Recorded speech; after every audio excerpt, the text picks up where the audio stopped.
From Kapava to Lanakavai, that which is the third era within these ancient stories of Hawaii, and within this era is a battle of owls, where commoners and chiefs were destroyed and massacred with many deaths.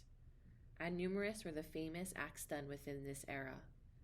The waging war of the Ka'ahupaho sharks, when Mikololo died, and through his tongue survived, and the death of Ku'ula, the fisherman of the chief of Hana.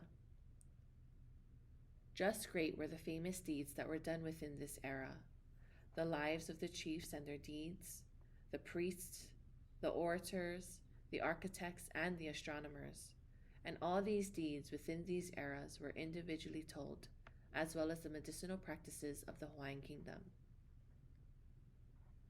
From the first era all the way to the second era, there have been numerous acts done in those eras.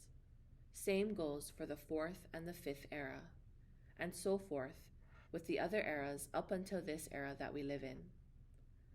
Once this short story is finished, the story of the Battle of Ka'ahupaho, where Mikololo dies, is going to be published.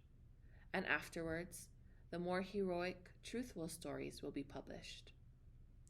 These divisions are in eras, so let us turn and look at the works of the owls and their fearless behavior during their day in which they girded the white loincloth of superior strength. It goes like this.